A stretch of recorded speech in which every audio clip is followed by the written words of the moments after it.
Amen. Hypocrite, vous savez bien discerner l'apparence du ciel. Et vous ne pouvez discerner les signes des temps. Donc, il y a des temps qui ont des signes. Et si tu es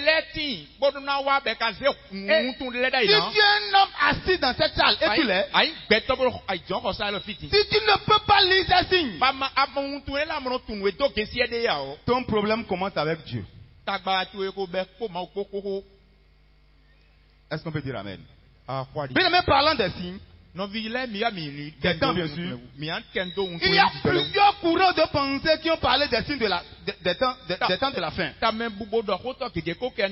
Il y a le calendrier Maya, les Aztèques, les prophéties de Merlin, l'oracle prophétique Ishin et la mère Shipton. Et il y en a même beaucoup. Tous ces courants de pensée ont parlé des signes des temps et ont même prophétisé que le monde va finir le 21 décembre 2012.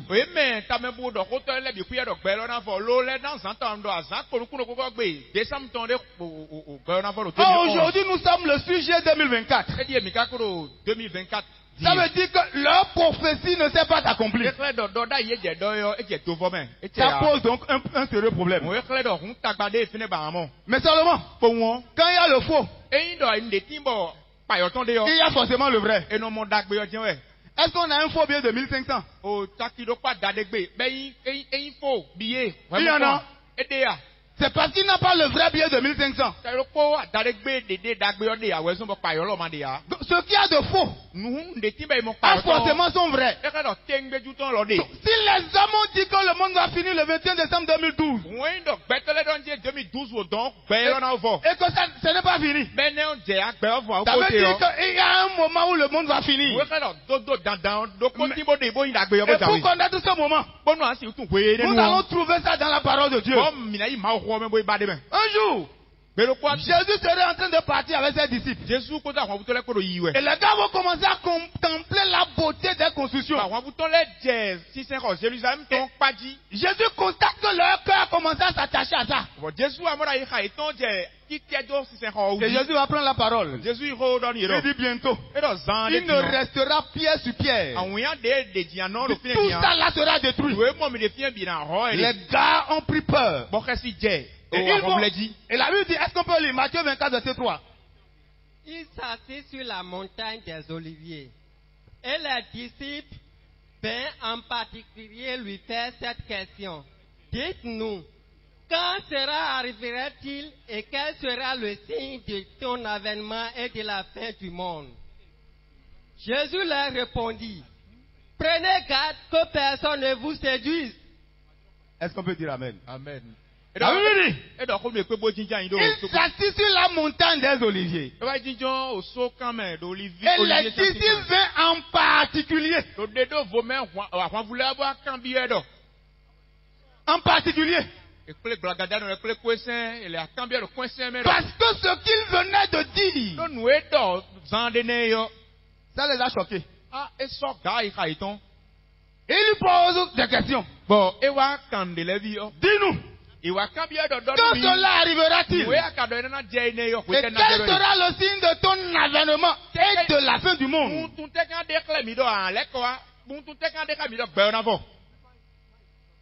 Amen. On lui pose 3 questions. Le signe de l'avènement et le signe de la fin du monde. La Bible dit, Jésus leur répondit. Il n'a pas dit ça viendra le 21 décembre 2012. Est-ce qu'il a dit ça? Au lieu, on dit quand. Quand on pose la question quand, la bonne réponse est qu'on donne un temps. Donc, au lieu que Jésus leur donne un temps, Jésus va se mettre à leur donner des signes. Et le premier signe c'est quoi? Il dit, prenez garde que personne ne vous séduise. Ça veut dire que quand les gars vont voir que des gens viendront à séduire, Ça veut dire que les signes ont commencé. L'avènement et la fin du monde est là. Donc le premier signe, c'est la séduction. Et la Bible dit, car plusieurs viendront sous mon nom disant c'est moi qui suis le Christ. Et ils séduiront beaucoup de gens. Donc ils viendront sous son nom. Ils ne viendront pas en son nom. Donc, les gars qui viendront séduire, ils viendront sous son nom. Dis avec moi sous son nom. Oh, le gars dit en mon nom, vous ferez. Mais ils viendront sous le nom de Jésus. Pour faire quoi? Pour séduire. Et parlant de la séduction, Dieu va dire dans 1 Timothée 4, verset 1. L'Esprit dit expressément que dans les derniers temps, quelques-uns se détourneront de la foi. S'attachant des esprits séducteurs et des doctrines de démons. Donc, si tu connais quelqu'un qui s'attache à des démons, il peut te donner le nom de tous les démons qui existent. C'est qu'il est un séducteur. Amen.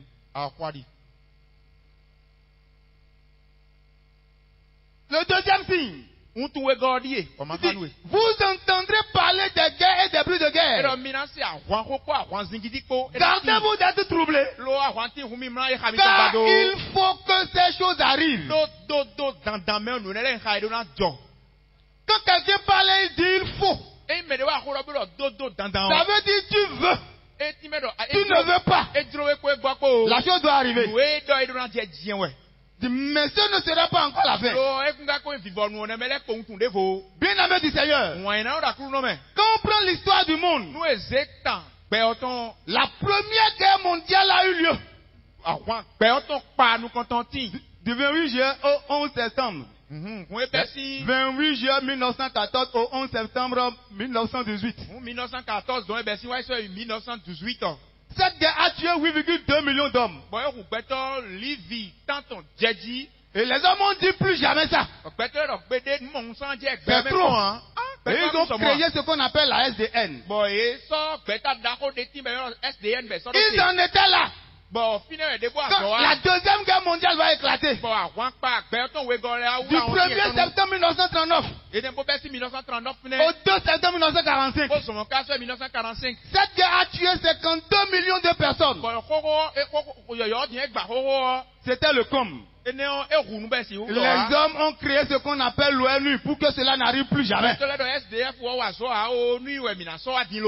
Et l'ONU est là. Et les guerres se succèdent. Aujourd'hui, tu n'es pas sans savoir. Il y a une guerre entre l'Ukraine et la Russie. Une guerre qui a commencé depuis le 24 février 2022. Et ce n'est pas encore fini. Sous les regards impuissants de l'ONU. Pourquoi? Parce que Jésus a dit, il faut que ces choses arrivent. Donc, les hommes ne peuvent rien faire pour empêcher la guerre. Et il n'y a pas de pays qui puisse échapper. Donc les guerres ne feront que venir. Tu ne veux pas. Il y aura la guerre parce qu'il a dit. Le problème, ce n'est donc pas la guerre. Le problème, quelle est la lecture que tu en fais? Est-ce que tu arrives à lire le temps quand tu vois ces choses? Quelle est la compréhension que tu as? Parce que les hommes au jour le jour ne font que fabriquer des bombes. Bien aimé, en 2003, le monde entier va faire le point des armes nucléaires qu'il y a dans le monde. Quand ils ont vu la quantité, ils ont pris peur. Et ils vont alors signer un traité de non-prolifération d'armes nucléaires. Bien aimé, je t'informe que le lendemain de la signature de ce traité,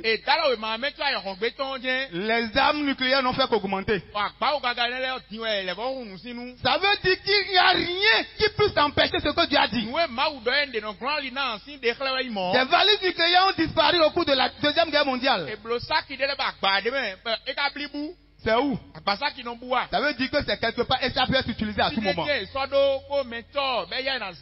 la Bible va dire dans 2 Pierre 3 verset 10. Le jour du Seigneur viendra comme un voleur.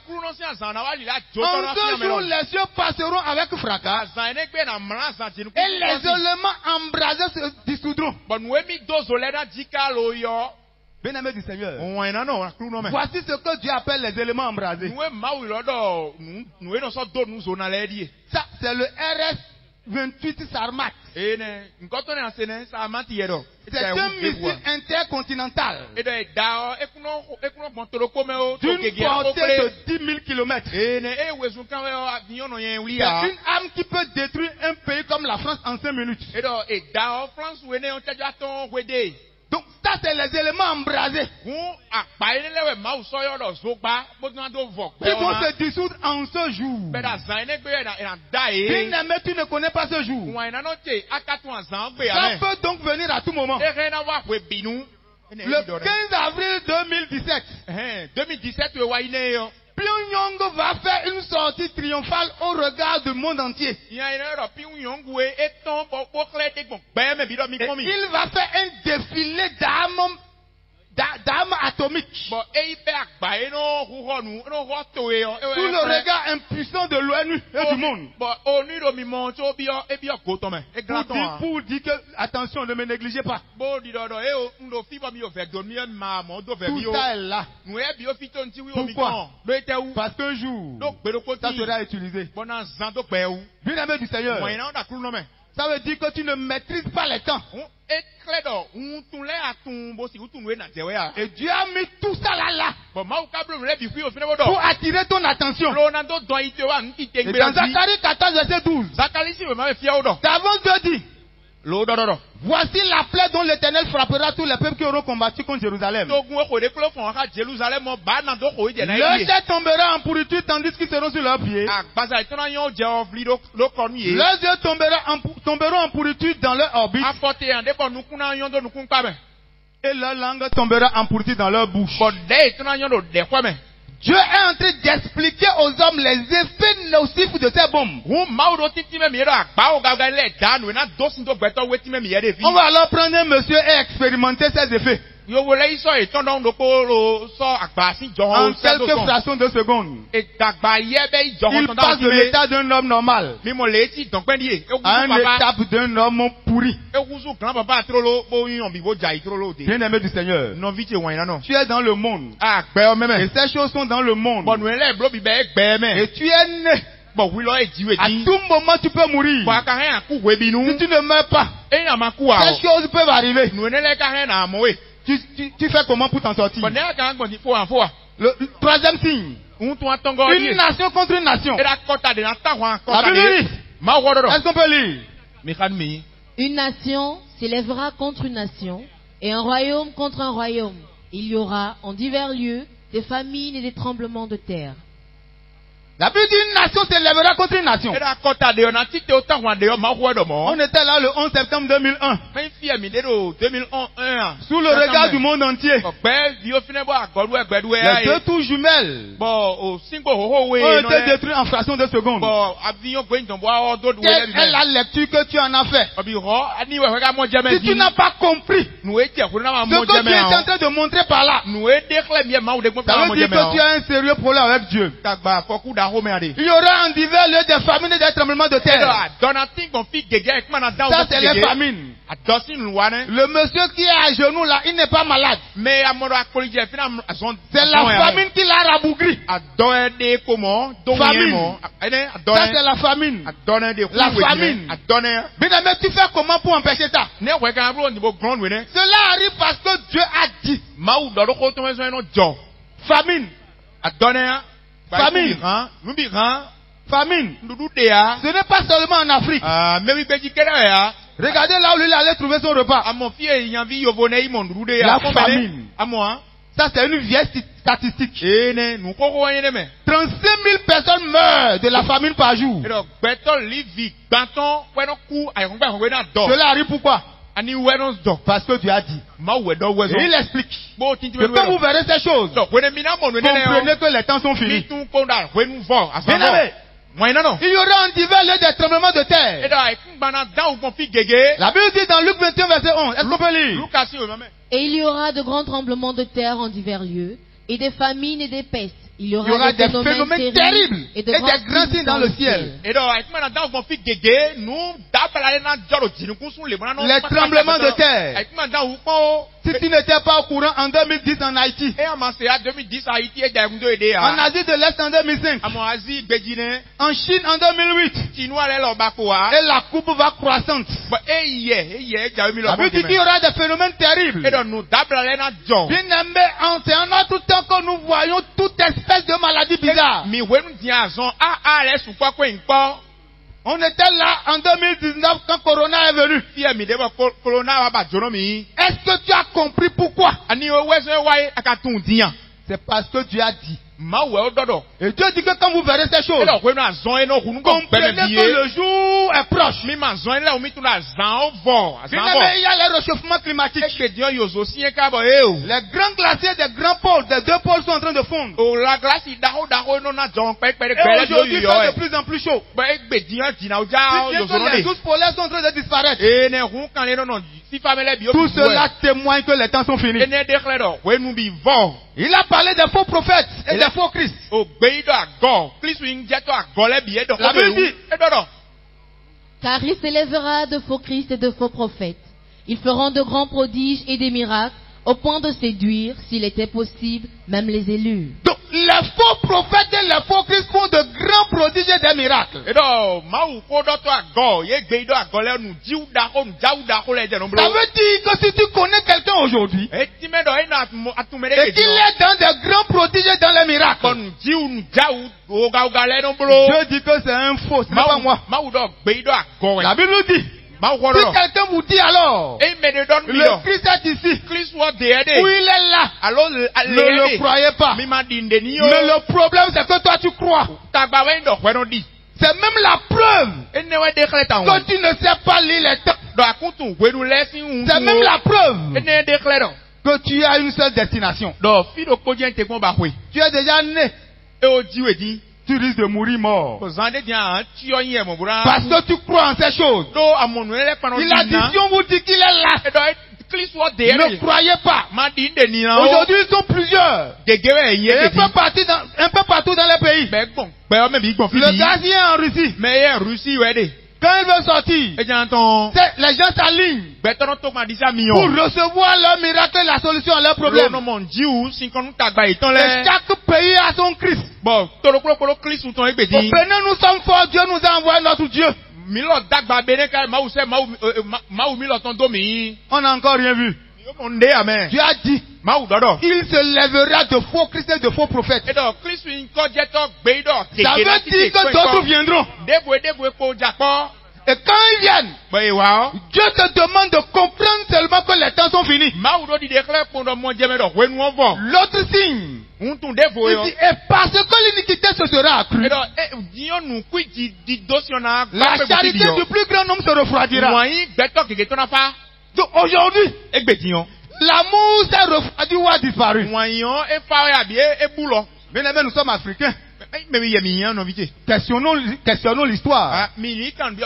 Dans nos familles africaines, quand tu nais et que tu atteins l'âge nubile, on te donne un lopin de terre et tu construis une maison. Tu prends ta femme et tu viens habiter. Et il y a ce qu'on appelle la cour familiale. Mais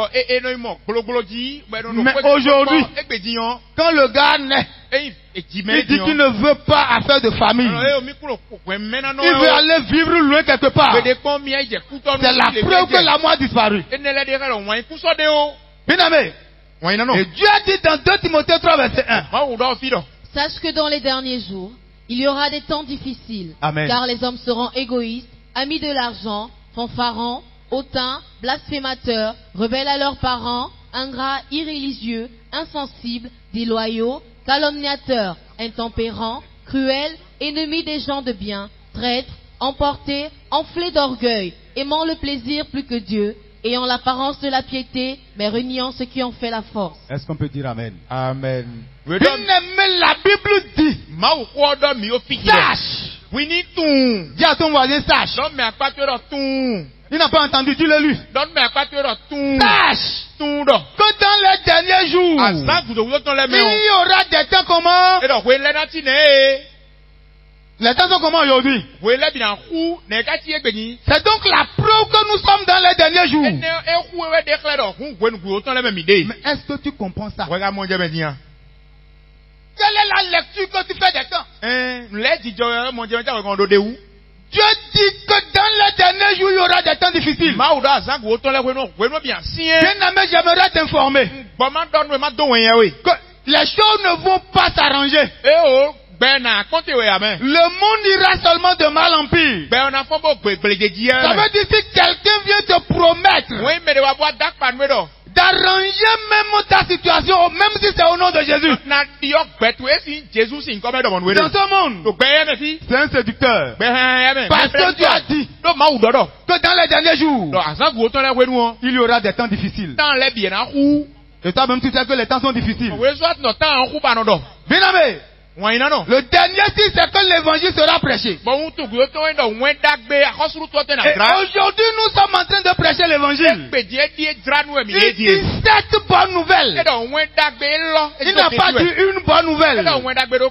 Cette bonne nouvelle du royaume sera prêchée dans le monde entier. Et aujourd'hui, la bonne nouvelle est en train d'être prêchée dans cette nation, le Bénin. Et la Bible dit alors viendra la fin. Si l'évangile est prêché et que tous les signes que Jésus a dit pour que le temps s'arrête. Si tu as même constaté que ces choses se produisent sous tes regards, c'est vrai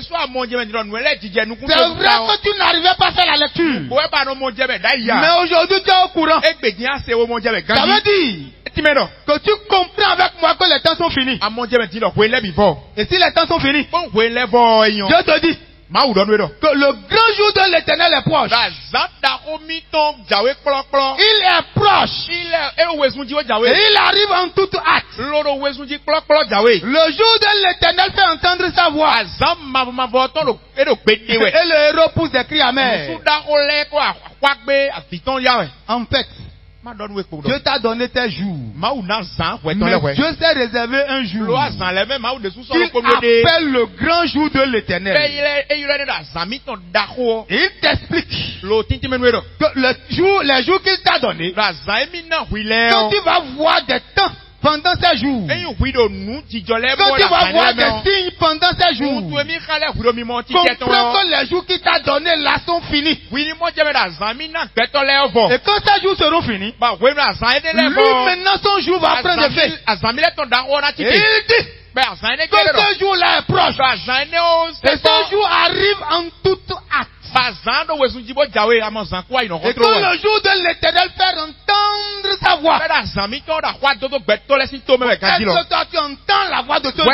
Si le jour est là, est proche et tu n'entends pas sa voix, ça veut dire que tu es en danger. Tu es dans un danger dangereux. Parce que lui dit que le jour l'a fait entendre sa voix. Et bien aimé, comme il dit c'est le jour de l'Éternel, tu peux peut-être penser que c'est un jour de joie. La Bible dit, est-ce qu'on peut lire? Ce jour est un jour de fureur, un jour de détresse et d'angoisse, un jour de ravage et de destruction, un jour de ténèbres et d'obscurité. Est-ce qu'on peut dire Amen? Amen. Ce jour est un jour de fureur. Un jour de détresse et d'angoisse. Un jour de ravage et de destruction. Bien-aimé, c'est le Dieu qui a créé les jours qui parlent. Il dit le jour qui arrive. C'est un jour de destruction. Bon, si Dieu veut détruire, est-ce qu'une prière peut l'empêcher? Bien-aimé. Donc Dieu est prêt simplement pour détruire. Ce que Dieu attend, je vais te le dire. Si je détruirai les hommes et les bêtes, les oiseaux du ciel et les poissons de la mer, ce ne sera pas simplement les hommes. Dieu va tout détruire. Pourquoi? Parce que les temps sont finis. Si je mettrai les hommes dans la détresse, ils marcheront comme des aveugles. Au jour de l'Éternel, les hommes marcheront comme les aveugles. Et il explique, ni leur argent, ni leur or ne pourront les délivrer au jour de la fureur de l'Éternel. Bien-aimé du Seigneur, tu peux être riche. Ce n'est pas le problème de Dieu. Et ce n'est même pas mauvais. Peut-être qu'on t'a invité ce matin. Tu dis si c'est comme ça pour te faire plaisir, je vais te donner 10 minutes. Et tu es pressé parce que tu as trop de business. Et tu attends de l'argent. Et tu as peut-être même l'intention de sortir. Tu peux aller chercher cet argent. Mais au jour de l'Éternel, ton argent ne pourra te délivrer. Parce que Dieu dit que par le feu de sa jalousie, tout le pays sera consumé. Une seule chose, Dieu attend. La seule chose pour que Dieu fasse cette destruction, c'est qu'il attend enlever son église. La Bible a dit dans 1 Thessaloniciens 4, verset 16. Car le Seigneur lui-même a un signal donné à la voix d'un archange et au son de la trompette de Dieu, descendra du ciel et les morts en Christ ressusciteront premièrement.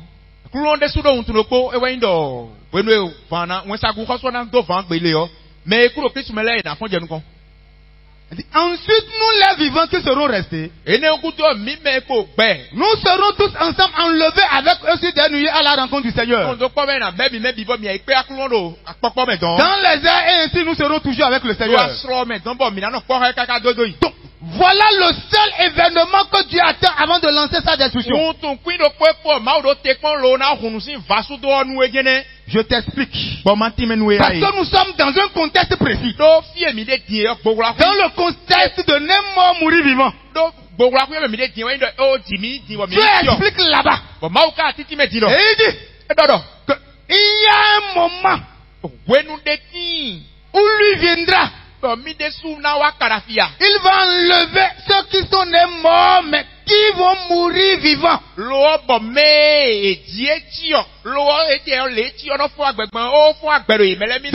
sont nés morts, mais ils sont vivants. Ceux-là, lui viendra et il va les enlever. Et quand il va enlever les nés morts mais vivants, il va envoyer alors la destruction. Bien-aimé, la question que je te pose, est-ce que tu vas partir? Parce qu'il y a un archange qui va sonner une trompette. Le problème, c'est que le son est spirituel.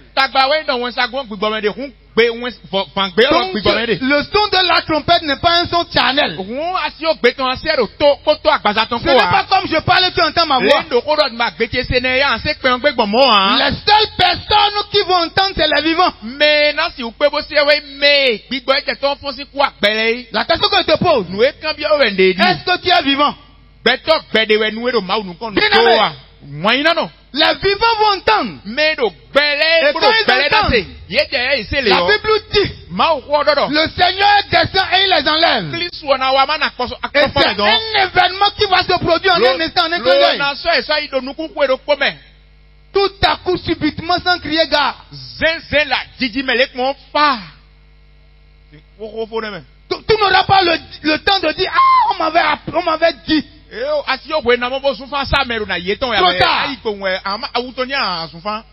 Bien aimé. Et on ne parle pas en groupe. Parce que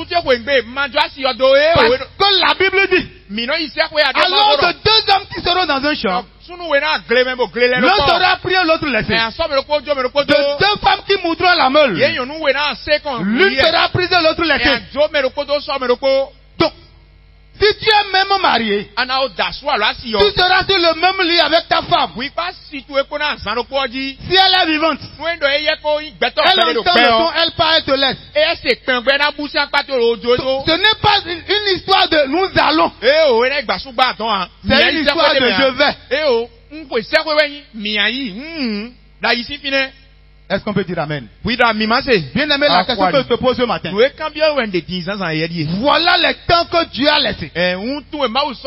Voilà les signes qui marquent les temps. Et tu es d'accord avec moi que tous ces signes-là s'accomplissent et ça s'est déjà accompli sous nos yeux. Ça veut dire que le grand jour de l'Éternel est là. Et il dit, avant que Dieu lui n'enclasse ce jour, il prend les vivants. Si ce jour arrive, si la trompette sonne maintenant, tu pars ou tu restes. Demande à ton voisin. Tu pars ou tu restes. Pose la question. Hébreux 4, verset 1. Craignons donc, tandis que la promesse d'entrer dans son repos subsiste encore, qu'aucun de vous ne paraisse être venu trop tard. Craignons donc. Dis-moi, craignons donc. Tandis que la promesse d'entrer dans son repos subsiste encore. Qu'est-ce qu'il est en train de dire? Pendant que la trompette n'a pas encore sonné, et pendant que toi, tu ne connais pas encore ta destination, il dit crains. Il dit qu'aucun de vous ne paraisse être venu trop tard. Ça veut dire que si tu ne deviens pas vivant, et que la trompette sonne, tu diras simplement, la moisson est passée. L'été est fini. Et nous ne sommes pas sauvés. Pendant que tu es dans ce programme, je t'en supplie par les compassions de Christ.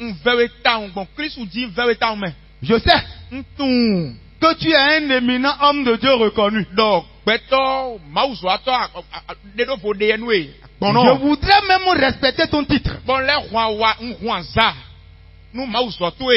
Mais s'il te plaît, crains et attends. Écoute jusqu'à la fin. Et Jésus pouvait dire, Jean 14, verset 29. Et maintenant, je vous ai dit ces choses avant qu'elles n'arrivent, afin que, lorsqu'elles arriveront, vous croyiez. Et maintenant, je vous ai dit ces choses avant qu'elles n'arrivent. Et lorsqu'elles arriveront, vous croyez. Donc, il y a des choses que Dieu a dit avant. Mais ces choses sont en train d'arriver. Et quand nous verrons que ces choses arrivent, nous pourrons croire. Mais les vivants, ils arrivent à comprendre quand ils comprennent quand les choses arrivent. Et ils croient. Mais la Bible dit, si je vous ai dit ces choses, il a dit ces choses où? Où on trouve ces choses qu'il a dit? On trouve ces choses dans la Bible. Dis avec moi dans la Bible. Je ne t'entends pas. Je ne t'ai pas entendu. Donc, les choses qu'il a dit, Voilà. Il les a dites dans la Bible. Bien aimé. Nous sommes en train de lire la Bible ce matin. La Bible parle de l'éternité en éternité. La Bible a été écrite pendant une période de 1600 ans.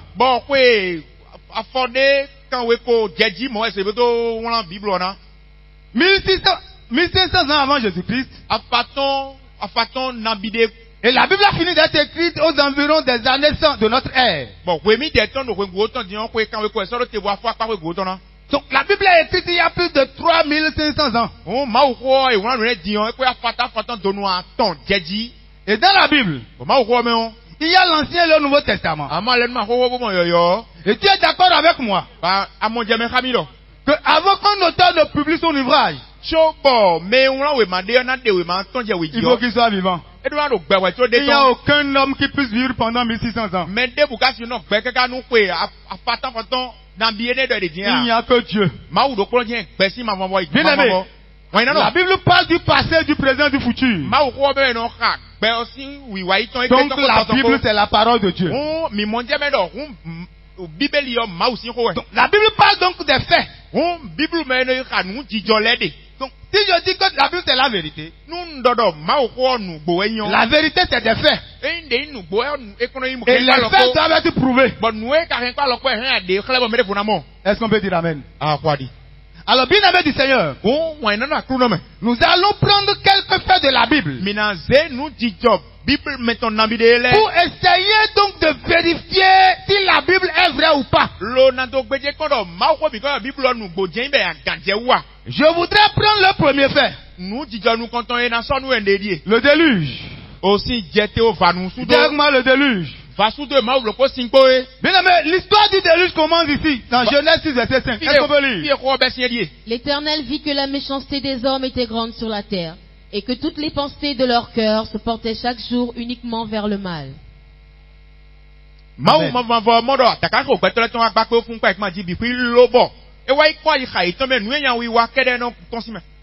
L'Éternel vit que la méchanceté des hommes était grande sur la terre.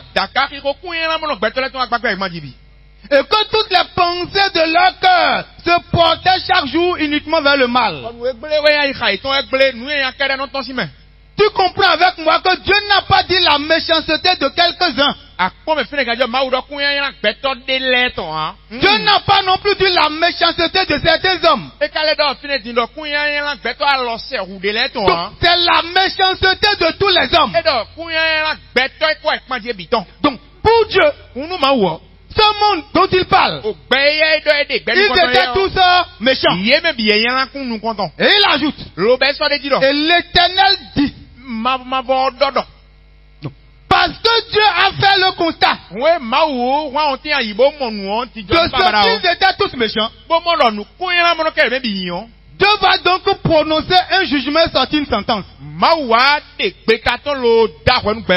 Et l'Éternel dit, j'exterminerai de la face de la terre l'homme que j'ai créé. Depuis l'homme jusqu'au bétail, aux reptiles et aux oiseaux du ciel. Car je me répands de les avoir fait. La question que je vais te poser ce matin, quand Dieu dit j'exterminerai, quand Dieu va vouloir exterminer, est-ce qu'il va épargner quelqu'un? Non, réponds-moi s'il te plaît. Est-ce qu'il va épargner quelqu'un? Il ne pourra pas épargner quelqu'un. Pourquoi? Parce que le constat était fait. Ils étaient tous méchants. Mais la Bible a dit, dans le verset 8, est-ce qu'on peut lire? Mais Noé trouva grâce aux yeux de l'Éternel. Mais Noé trouva grâce aux yeux de l'Éternel. La question que je te pose ce matin, Noé était méchant ou ne l'était pas?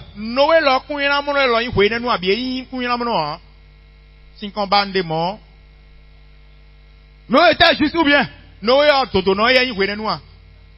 Bien-aimé, Noé aussi était méchant. Noé était peut-être l'homme le plus méchant de son temps. Mais un méchant qui a trouvé grâce aux yeux de l'Éternel. Ça veut dire que avant que tu ne dises que tu as trouvé grâce, il faut d'abord que Dieu constate. C'est Dieu qui constate ta méchanceté et t'informe. Ce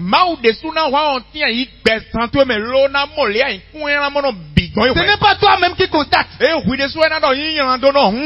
la Bible dit que c'est l'Éternel qui vit la méchanceté des hommes. Et il dit, j'exterminerai. Mais Noé trouva grâce. Bien aimé, Noé a trouvé grâce. Mais ce n'est pas fini. Dieu va donner alors à Noé le moyen pour jouir de cette grâce. Dis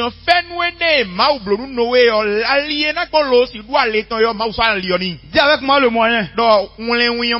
Je ne t'entends pas. Dieu va donc dire à Noé, fais-toi une hache du bois de gopher. Bien aimé, Dieu n'a pas dit à Noé, fais-toi une hache. Dis, fais-toi une hache du bois de gopher. Bien aimé, Noé se lève. Et il trouve que le bois de gopher est trop dur. Et il va chercher le bois de teck pour faire l'âche. Je te pose la question. Si Noé fait ça, il sera exterminé, oui ou non? Pourquoi? Parce qu'il n'a pas observé les instructions de Dieu. Et Dieu va plus loin. Dis, voici comment. Dis avec moi comment. Voici comment tu la feras. L'âge aura 300 coudées de longueur, 50 coudées de largeur et 30 coudées de hauteur. Dieu va donner les dimensions de l'âge à Noé.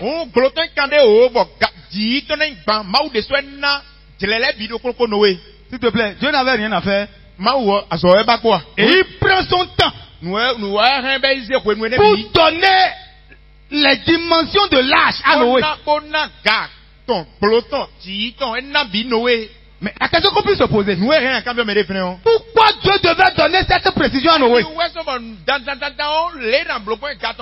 Dis-moi, Noé se lève et il dit, gopher est trop dur. Au lieu de faire 300 coudées, moi je fais 200. Pour la longueur. Pour la largeur, je fais 30. Et pour la hauteur, je fais 15. Je te pose la question. Si Noé fait ça, il sera exterminé, oui ou non? Il sera exterminé, oui ou non? Je ne t'entends pas, oui ou non? Non. Est-ce qu'il a trouvé grâce? Non, réponds-moi. Est-ce qu'il a trouvé grâce aux yeux de l'Éternel? Mais il sera quand même exterminé. Parce qu'il n'a pas respecté les instructions de Dieu. Bien aimé, j'aimerais t'informer aujourd'hui officiellement et publiquement. Je sais que tu connais Jésus. Tu sais qu'il y a un Jésus qui est venu sur terre. Mais j'aimerais te dire, depuis que Jésus est venu sur terre, et qu'il est mort, il est parti. Toute l'humanité est sous la grâce. Seulement, pour jouir de cette grâce, Dieu a laissé un moyen. Et si tu ne respectes pas les dimensions de ce moyen, ou bien si tu ne connais pas la qualité de l'arbre, Pour jouir de cette grâce, tu seras quand même exterminé quand même tu es sous la grâce. Mais Noé lui va respecter les dimensions. Et il va faire lâche. Et quand Noé fait lâche, il demande à ses contemporains d'entrer dans l'arche. Les gars vont se moquer de Noé. Et pendant ce temps, les animaux vont quitter la brousse.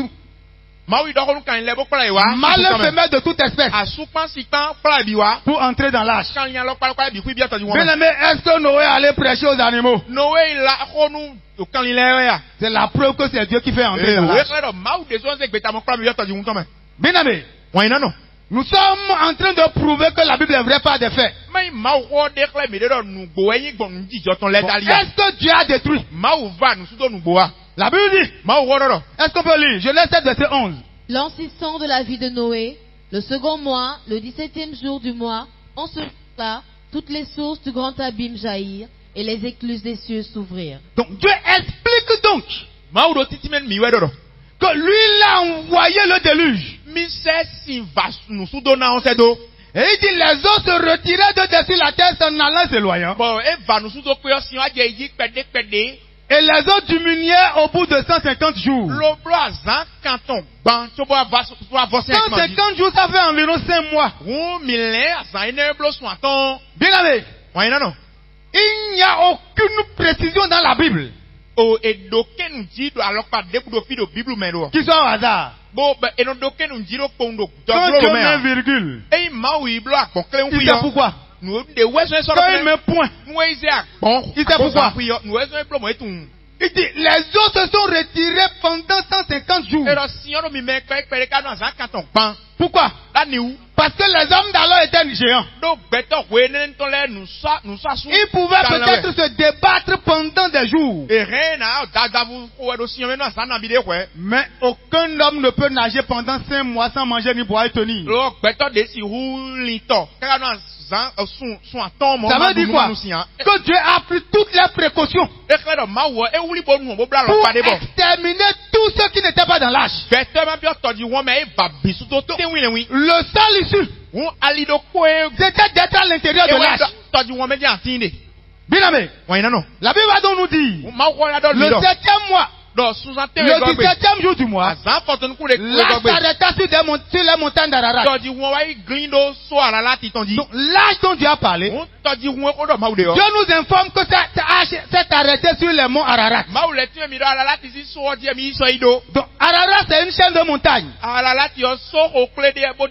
C'est situé dans la zone entre la frontière Turquie-arménienne.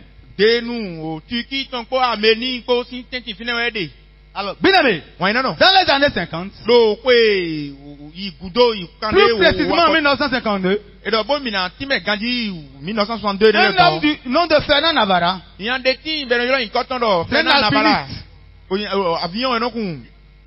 un alpiniste. Il grimpe sur les montagnes. Alors, il ira au sommet de la montagne. Et il va constater qu'il y a un point noir là. Ça va attirer son attention. Et il va repartir plus tard avec son fils. Alors ils vont découvrir des particules noires et du bois. Alors, ils vont couper des morceaux. Ils vont envoyer dans des laboratoires. Tester au carbone 14. Ils vont comprendre que c'est du bois de gopher, que cela datait de plus de 2000 ans. Et ces informations vont demeurer cachées. Plus tard, plusieurs explorateurs iront sur la montagne. Et ils vont découvrir ces choses. C'est-à-dire l'âge.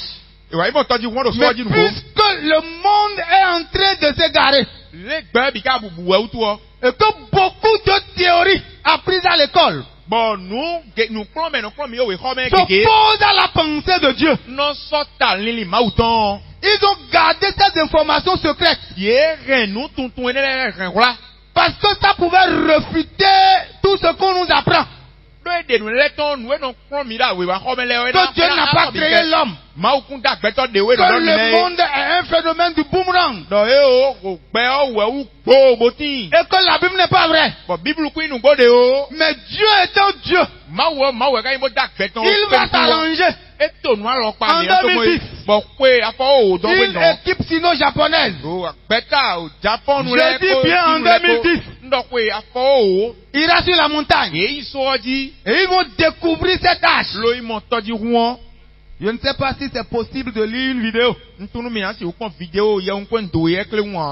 Bien aimé. Ils vont découvrir l'âge dont Dieu a parlé là-bas. Ils vont entrer à l'intérieur. Ils vont constater. Ils vont comprendre que c'est du bois de gopher. Ils vont voir l'enduit du poids que Dieu a pris pour l'étanchéité. Ils vont utiliser même des cordes et porter des casques parce que c'est quand même un rôle de près de 15 mètres.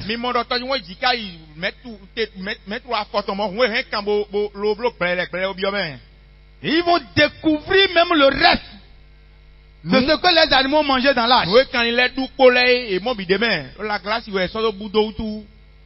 Bien aimé, l'âge dont Dieu a parlé a été découverte. Et si l'âge existe, c'est la preuve que la Bible est vraie. Et si la Bible est vraie, et que tu es né, bien aimé, quelle sera ta destination? Vas-tu mourir vivant? Ou vas-tu mourir mort? Bien aimé, ils vont donc découvrir. Et ils vont sortir avec des échantillons. Et c'est même sorti dans un grand journal de la Chine. Dans le South China Morning Post. Que l'âge de Noé a été découvert. Et quand on va au sommet du monde le plus élevé du monde, l'Himalaya, on va découvrir des coquilles d'animaux marins. Qu'est-ce qui pouvait amener les animaux marins au sommet du mont Himalaya? Ce n'est que les eaux du déluge qui ont recouvert toutes les montagnes.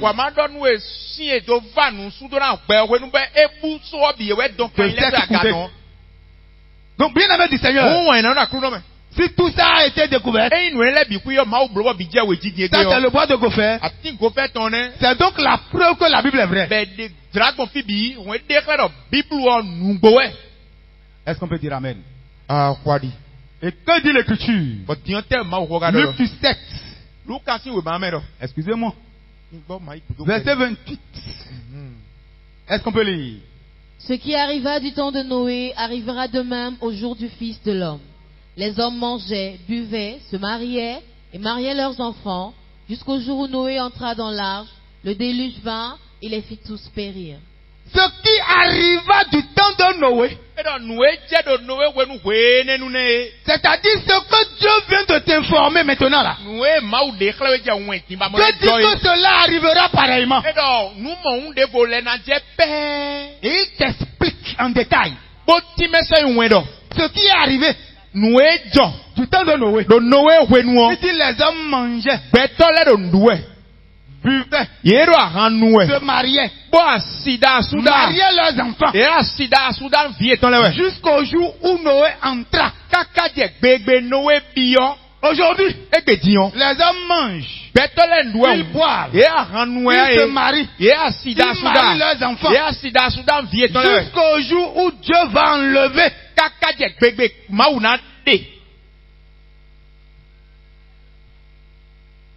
Si cela a été, c'est que ça sera.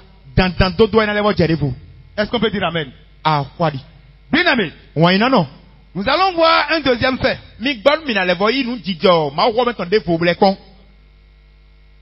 L'Exode. Dis avec moi l'Exode. La Bible dit, l'Éternel dit à Abraham, Va-t'en de ton pays, de ta patrie, et de la maison de ton père, dans le pays que je te montrerai.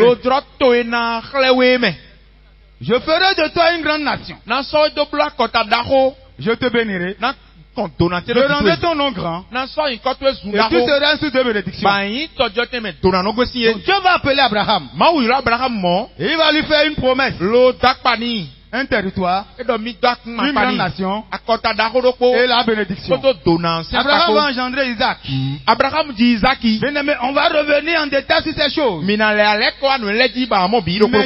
quand il appelle Abraham, Dieu va aussi dire à Abraham, sache que tes descendants seront étrangers dans un pays. On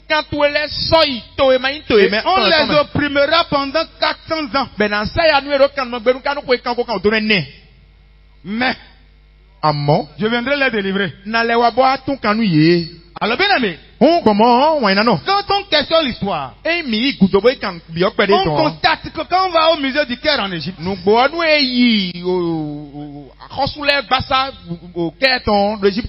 va voir au musée du Caire des peintures rupestres retraçant l'histoire d'un peuple ayant vécu. On pouvait lire les 10 travaux. Preuve qu'il y a un peuple que l'Égypte a dominé. Et le seul peuple que l'Égypte a dominé, c'est Israël. Mais Dieu va quand même dire qu'il va délivrer Israël. Alors quand l'heure va sonner pour Dieu de sortir Israël, la Bible va dire dans Exode 13 verset 17. Est-ce qu'on peut lire? Lorsque Pharaon laissa aller le peuple, Dieu ne les conduisit point par le chemin du pays des Philistins, quoique le plus proche, car Dieu dit, le peuple pourrait se repentir en voyant la guerre et retourner en Égypte. Est-ce qu'on peut dire amen? Lorsque Pharaon laissa aller le peuple, Dieu ne le conduisit pas par le chemin le plus proche. Le pays des Philistins. Ça veut dire que quand Dieu sortait Israël de l'Égypte, il y a 2 chemins. Il y a le chemin le plus proche et il y a le chemin le plus loin. Le chemin le plus proche, c'est le pays des Philistins. Dieu pouvait les laisser passer par là parce que c'est plus rapide. Mais Dieu dit non. Et qu'est-ce que Dieu va faire? La Bible dit, mais Dieu fit faire au peuple un détour par le chemin du désert. Dis avec moi un détour. Bien aimé, le peuple voulait sortir d'Égypte. Dieu, s'il les laisse passer par le chemin le plus proche, il y a un problème devant. Mais Dieu dit non. Je ne peux pas sortir mon peuple. Je ne peux pas vouloir sortir mon peuple. Et un chemin, ils vont rencontrer des histoires. La Bible dit que Dieu fit faire au peuple un détour. Bien aimé, pendant que nous sommes là, et que tu es né, et que tu n'es pas encore mort, si avant que tu ne meurs, Dieu ne te fait pas faire un détour,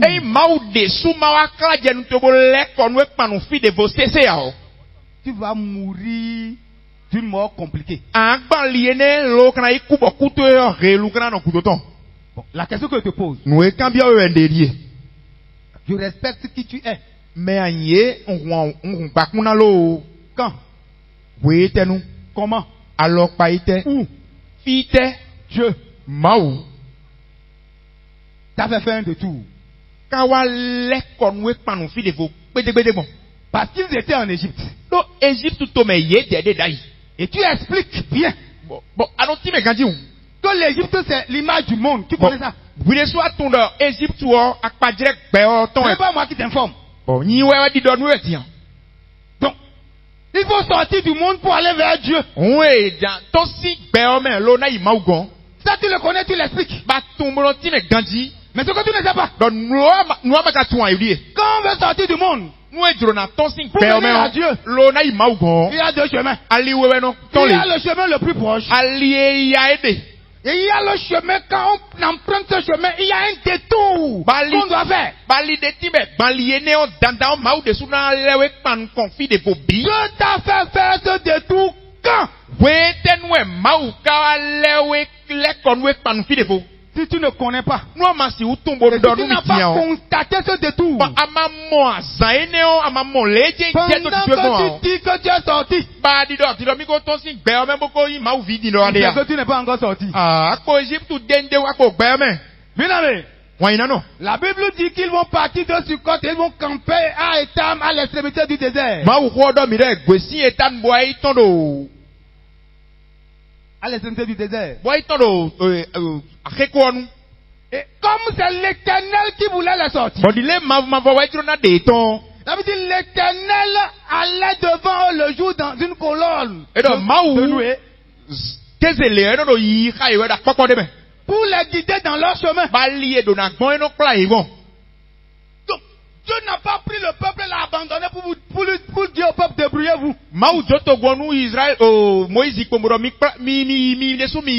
Ça veut dire que quand Dieu veut sortir un homme du monde, il le prend et le conduit lui-même jour comme nuit. Il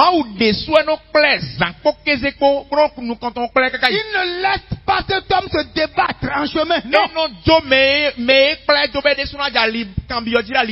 Si tu es là et que tu es dans beaucoup de choses où tu te débats tous les jours,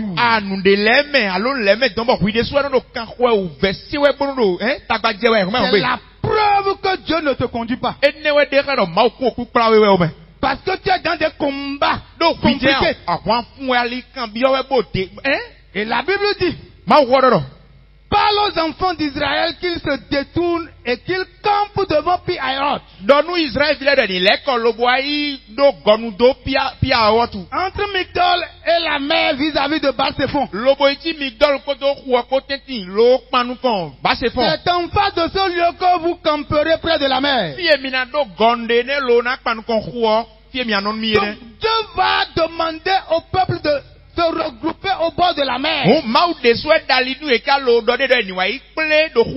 De la mer Rouge. Tu connais cette histoire, je ne te parle de forme de rien.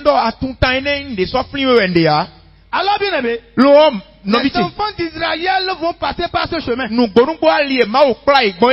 Montagne à gauche. Montagne à droite. Et ils viendront camper ici au bord de cette mer. Et au bord de cette mer, il y avait une plage. La question que je te pose, est-ce que c'est quand Dieu voulait sortir le peuple que Dieu a couru pour aller mettre la plage? Non. Dieu avait déjà prévu ça longtemps d'avant. Et il savait qu'un jour, ce peuple-là viendra camper là. Et quand on mesure cette plage, c'est 9 km de long et 6 km de large. C'est 4 km carrés qui pouvaient contenir tous ceux-là qui sont sortis. Mais en matière de salut, Dieu n'est pas un amateur. Dieu n'est pas un amateur. Il est un maître. Il est le seul auteur et l'acteur. Donc, bien aimé du Seigneur, qu'est-ce que je veux que tu comprennes ce matin? Pendant que le peuple a campé au bord de cette mer, Dieu va alors relâcher l'armée de Pharaon.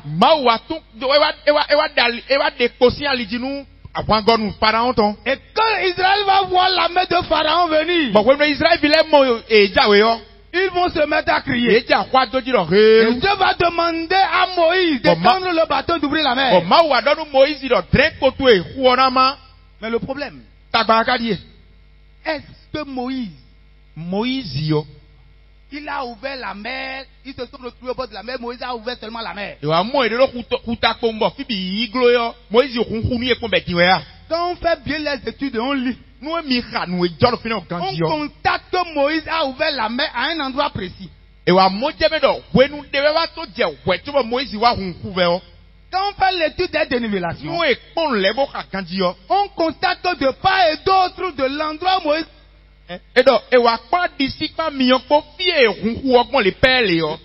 c'était profond.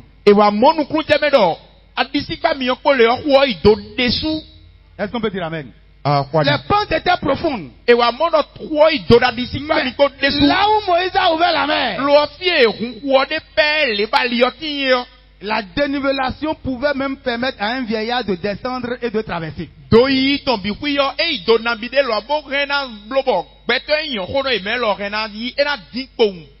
Est-ce qu'on peut dire amen? Ça veut dire que Dieu avait déjà tout prévu. Et le peuple se retrouve au bord de la mer. Moïse étend le bâton. Bien-aimé du Seigneur, j'aimerais que tu comprennes que tous les enfants d'Israël qui sont sortis d'Égypte, eux tous sont nés en Égypte. Parce que ceux qui étaient venus en Égypte sont tous morts. Ils ont fait 400 ans, s'il te plaît. Donc c'est leurs descendants. Tous ceux-là qui sont nés en Égypte. Eux tous, s'il faut comprendre, sont nés en esclavage. Donc, pour faire une typologie, ils sont nés morts.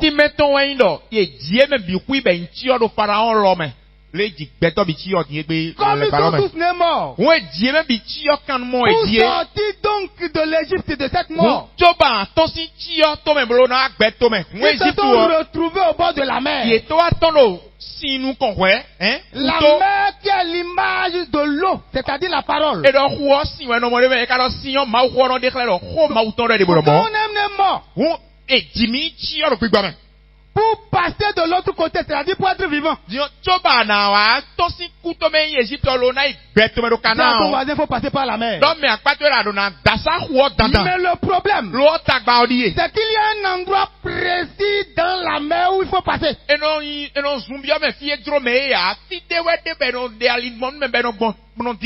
Ça veut dire qu'il y a un endroit précis dans la parole par où il faut passer étant des morts pour se retrouver vivant. Quand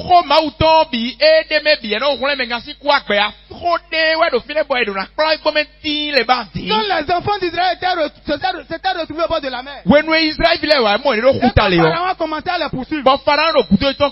Les gars ne se sont pas jetés dans l'eau pour commencer à se débrouiller.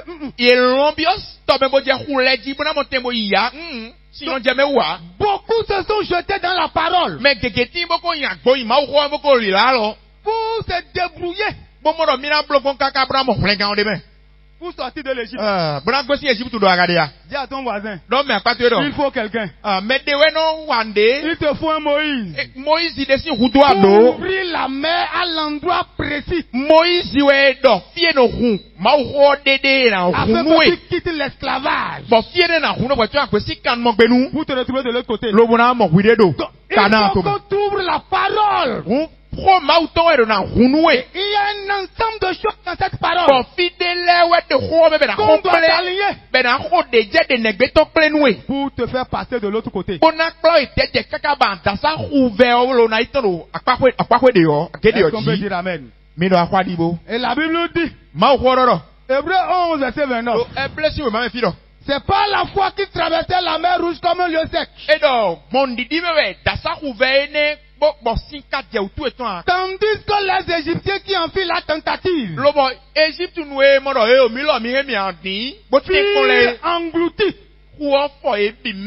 Bien aimé, si tu ne t'assieds pas pour comprendre et quand tu vois le chemin par où on passe dans la mer, et tu es dans des tentatives, c'est même cette parole-là qui va t'engloutir.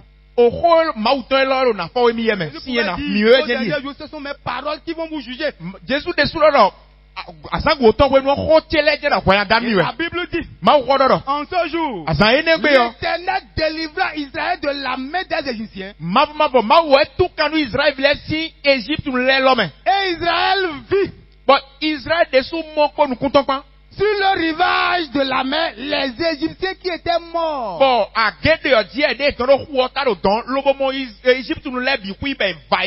Ça veut dire, tout ce qui était l'objet de leur domination. Comme c'est Dieu qui les a fait passer. Ils ont constaté eux-mêmes avec leur Dieu. Tous ceux-là sur le rivage mort.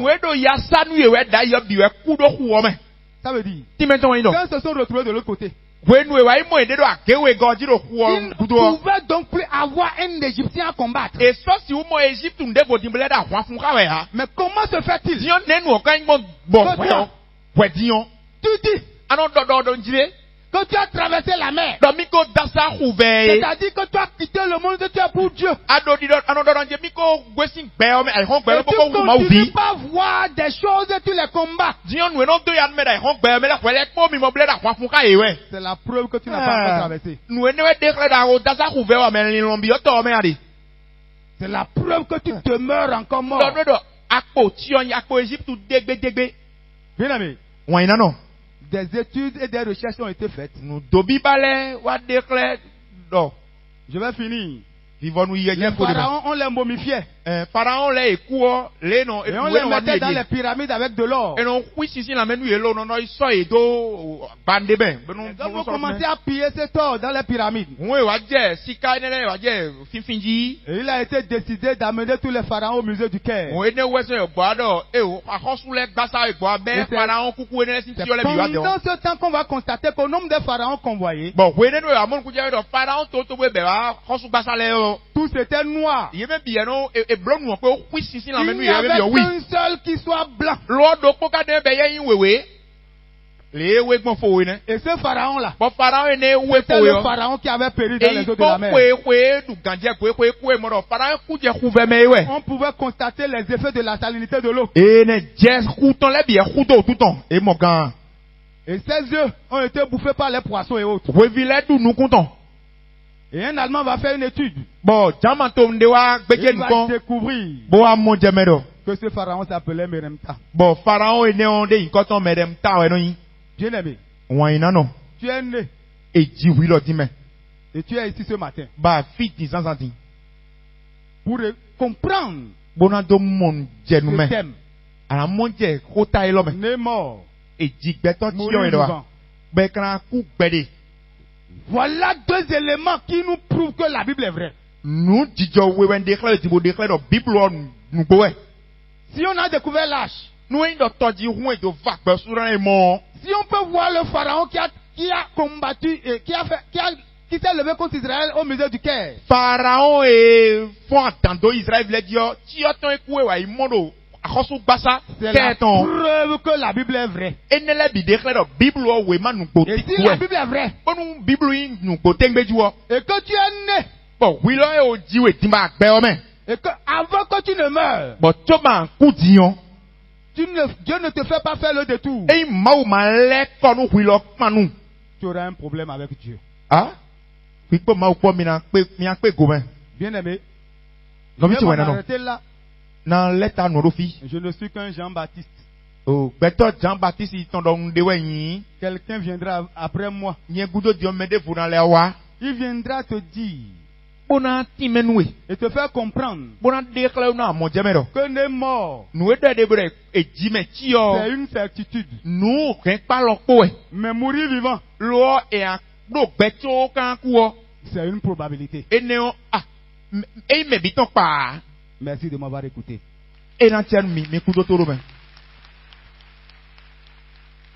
Seigneur, je veux te dire merci. Merci pour le peu que j'ai pu faire. Seigneur, s'il te plaît, utilise ce peu pour faire de grandes choses. Amen. Amen.